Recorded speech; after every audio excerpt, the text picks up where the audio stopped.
Any of you?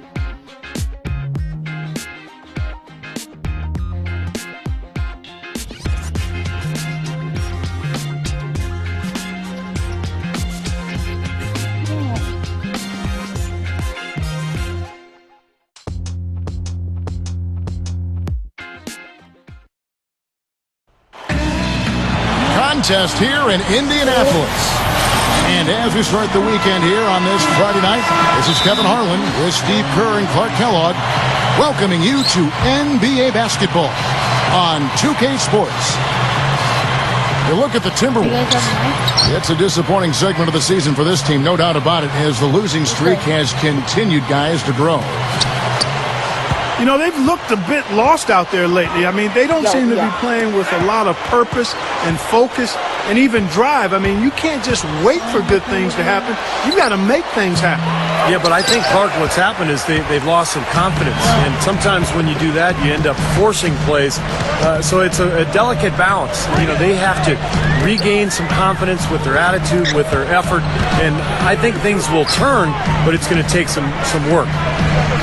Presented by State Farm. Here are the starters for the Minnesota Timberwolves. In the backcourt, Ricky Rubio and Luke Ridnour. Derek Williams is out there with Andrei Kirilenko. And it's Pekovic in at the center, locking down the middle.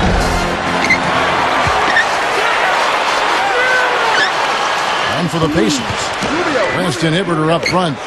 And Stevenson is out there with George Hill. And it's George in at the 3 spot. I think he anticipated that the defense would be there, and that's why he leaned in like that. Nikola Pekovic out of Montenegro, 6'11", 290.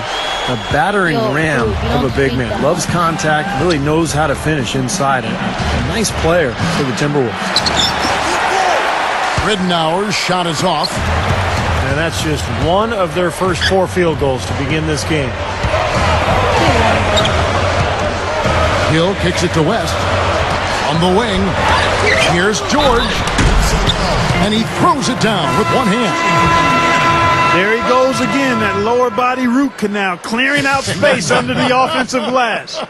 Yeah, that is an area he absolutely excels in. Dentistry or not. Oh, you're back. Does he need Novocaine for that?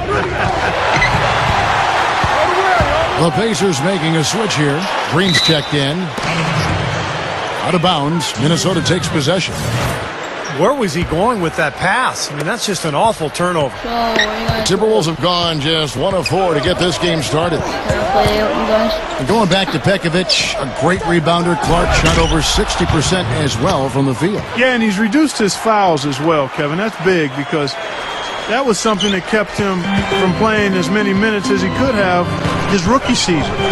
He's much better in that regard, and as a result, he's more productive. Out of bounds. Minnesota takes possession. Already it's February. Let's see how the East is matching up. You look at Miami. The Timberwolves have gone 2 of 5 here, making 40% so far to start out the game. And the final score doesn't really indicate how well they played that night, Clark. No, it doesn't. I mean, they were on the end of a few bad breaks that swung the game the other way. It should have been closer. You know, the Pacers had that 4 or 5 year stretch where things went south after that brawl in the Palace. But if you look at their team now, the last couple of years, they've really built a strong young core. And it's paid off. They're becoming one of the better teams in the Eastern Conference. Ridnour dishes to Kirilenko. Oh, hammer time! Wow. Hammer time! Did you see that? Oh, we got to see that one again, guys. We've got to see that again. I need a replay. I'm not sure what I just looked at. Hill passes to Hibbert. And that basket is going to count. Goaltending, the official call. He got there late, but you do have to like the aggressiveness to go after the block. But that one's going to count. Right now, let's go to Doris Burke, who spoke with Rick Adelman. Doris? Kevin, I talked to him about the shot blocking they're certain to face in this matchup. He's certainly cognizant of it, and he told me this. If we can play a little more up-tempo and score before their bigs can recover, that will help. Also, getting them on the move in the half court, whether with ball movement or screens, will also serve us well. Kevin, if they can execute, they'll have some success. Thanks for that report, Doris. Guys, do you think we'll see game planning early on that might end up developing through the game as far as getting through this very tough defense? I think there's almost no question that what they're doing offensively at the beginning of the game will change several times before we're finished. Well, that's what the defense they're facing forces you to do. You have to be ready to adjust and make some changes. It's too complex a defensive scheme to just attack it one set way. To the inside and out of bounds as the Pacers gain possession. Way too loose on that inbounds pass. 58 seconds left to play in the first quarter. So the Pacers call timeout, their first of the game. It's game number 2 of the season versus the Timberwolves for them. Well, I don't know how many of you knew this, but George Hill is playing for his hometown Pacers. Hill is an Indianapolis native, played college ball just a few miles away from where he plays now. He has a built-in following. Yep.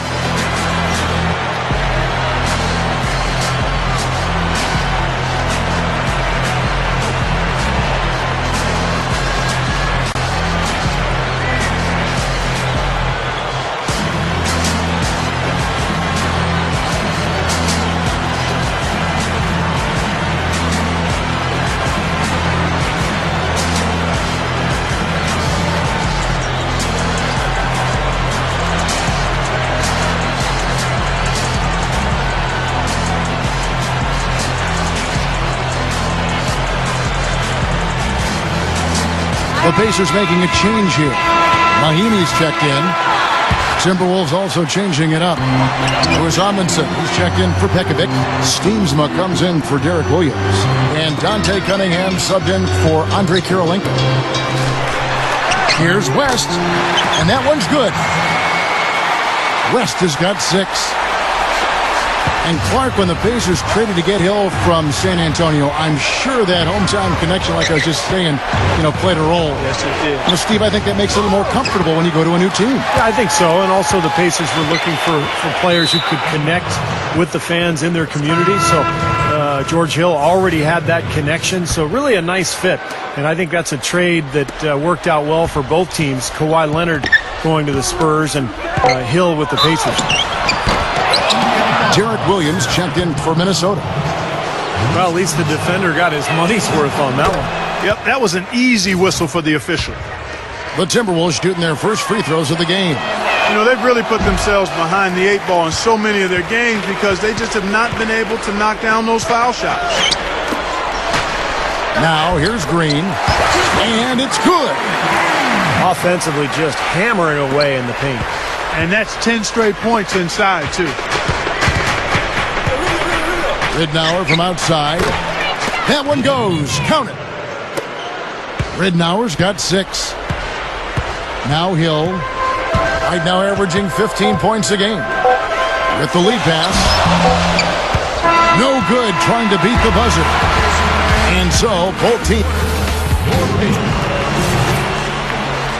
Well, it's been a tight one so far as we get the second quarter going back here. And when you consider how the Pacers are doing, Steve and Clark, what do you think?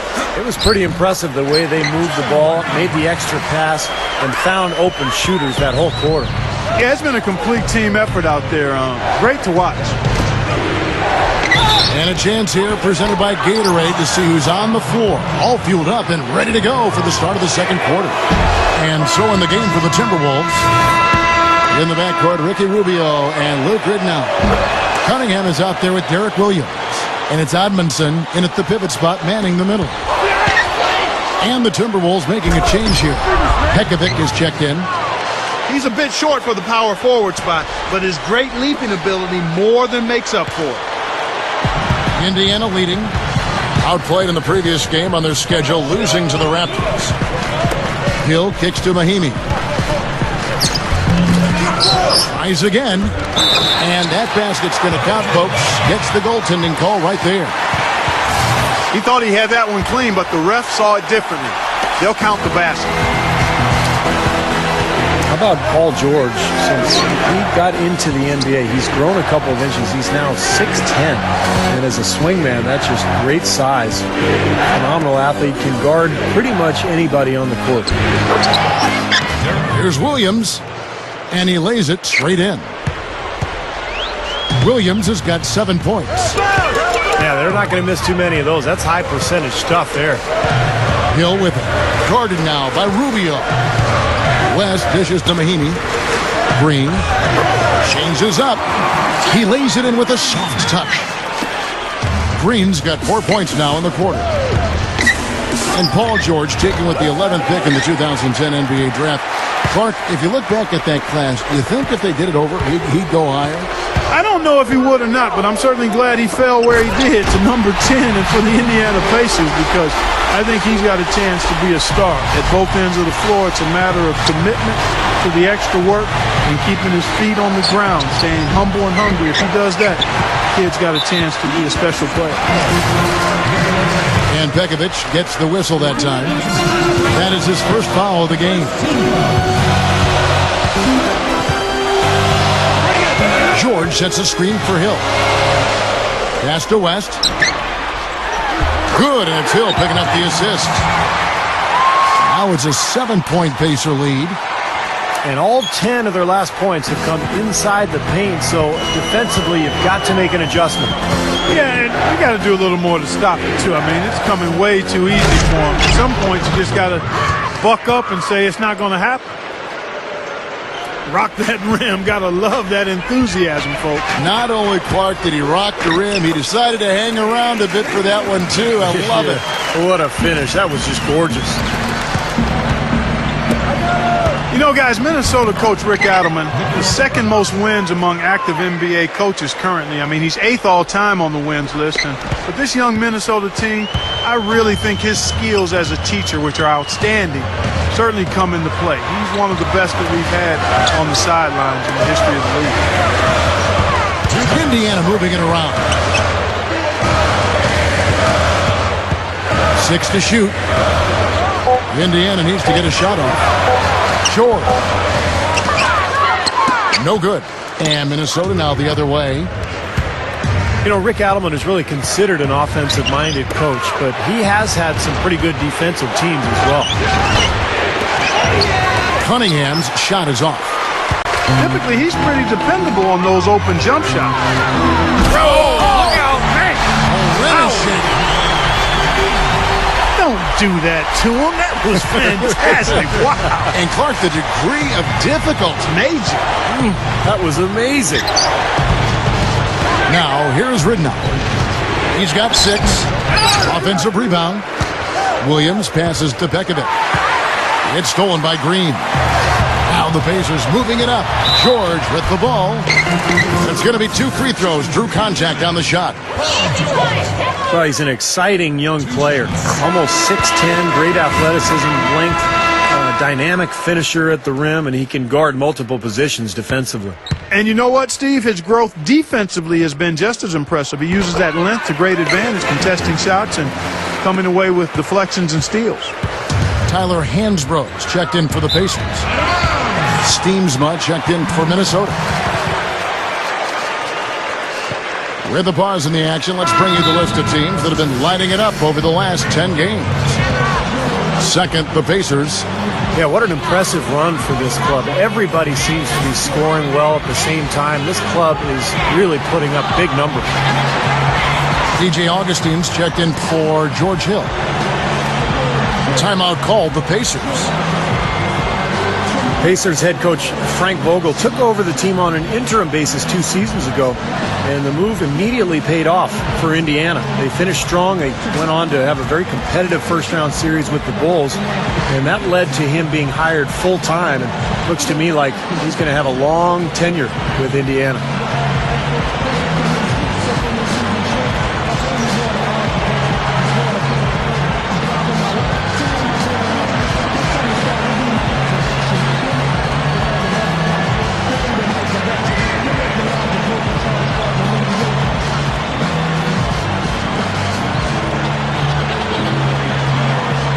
Some changes for Indiana.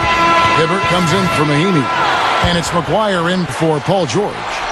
And the Timberwolves making a change here. Here's Indiana now. They're on a 14-6 run. Coach Vogel, the second youngest coach, Steve, in the NBA. He's been working in the NBA for 15 years prior to becoming head coach.